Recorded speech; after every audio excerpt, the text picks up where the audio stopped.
خدا جسے اپنے روح القدس کی قدرت بخشے وہی اس کو سمجھ سکتا ہے.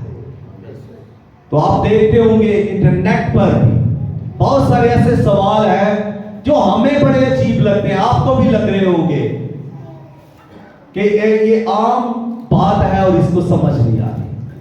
ان کو اس لیے نہیں آ رہی کہ وہ روح القدس سے معمور نہیں ہے, ہمیں اس لیے سمجھ آ رہی ہے کہ ہم روح القدس سے معمور ہیں, ہمیں سمجھ بخشی گئی ہے, ہم پر بھید کھولے گئے ہیں اور ہمیں یہ کلام دیا گیا ہے تاکہ ہم اس کو سمجھے بھی, اس پر عمل بھی کریں اور اس کی برکت بھی پائیں. اس لیے یہ ہماری زندگیوں میں اہم ہے, ضروری ہے, اور جو دوسرے ہیں وہ اس کو اسی وجہ سے سمجھ نہیں پا رہے اور ان کی زندگی میں سوال ہی سوال رہتے ہیں. جو سمجھے گا نہیں اس کی زندگی میں سوال ہی رہیں گے. تو اگلی بات ایک اور سیکھیے نیا سال کے متعلق. نیا سال, ہر نیا سال برکت کے دروازے کھولتا ہے. خدا نہ صرف ہر نئے سال پر بلکہ ہر دن نئی برکت کا اعلان کرتا ہے, لیکن کوئی ایماندار اسے ریسیو کرے. تو اگر آپ اس سال خدا کی ان برکات کو ریسیو کرتے ہیں جو اس سال کے لیے خدا نے جاری کی ہیں, تو آپ ان برکتوں سے لطف اندوز ہوں گے, آپ ان کامیابیوں سے لطف اندوز ہوں گے.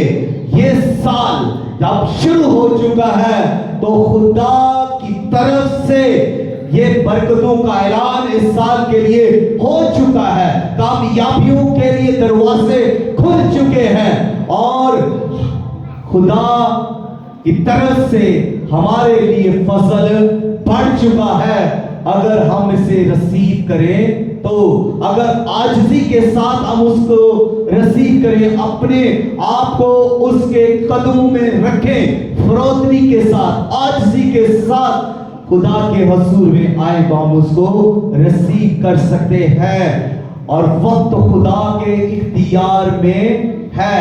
ہر دن, ہر گھڑی, ہر ہفتہ, مہینہ, سال, یہ سارا وقت ہے اور یہ خدا کے اختیار میں ہے, کسی انسان کے اختیار میں یہ نہیں ہے. وائس کہتا ہے ہر چیز کا ایک وقت ہے. تو اس کا مطلب کیا ہے کہ ایک وقت ٹھہرا دیا گیا ہے اور وہ وقت خدا کا وقت ہے, وہ وقت خدا نے دیا ہے. کیلنڈر تو دیکھیں یہودیوں نے بنائے, یہودی calendar, English calendar, Punjabi calendar, Urdu calendar, یہ کیلنڈر تو بہت سارے ہیں لیکن انسانوں نے بنائے ہیں. انسان ان کی تاریخ بدل سکتے ہیں لیکن اس کا وقت نہیں بدل سکتے. یہ دن کا سارا اختیار خدا کے پاس ہے, ہفتے کا سارا اختیار خدا کے پاس ہے, مہینے کا, سال کا سارا اختیار خدا کے اختیار میں ہے. تو مطلب یہ ہوا کہ وقت خدا کے اختیار میں ہے اور اسی وجہ سے بنی اسرائیل قوم جب غلامی میں 450 سال تھی تو یہ خدا کا وقت تھا, خدا کے اختیار میں تھا. خدا ان کو ایک سال میں بھی باہر لا سکتا تھا. خدا انہیں 5 سال کے بعد بھی اس غلامی سے نجات دے سکتا تھا, لیکن خدا کا متعین وقت, مقرر وقت, دیا ہوا وقت, ٹھہرایا ہوا وقت اس کو خدا ہی نے ٹھہرایا ہے. تو خدا ہی اس وقت میں سے آپ کو نکال کر بلیس کر سکتا ہے. تو مطلب یہ کہ آزمائش کا بھی ایک وقت ہے, ناکامی کا بھی ایک وقت ہے, بیماری کا بھی ایک وقت ہے, شفا کا بھی ایک وقت ہے, کامیابی کا بھی ایک وقت ہے, اور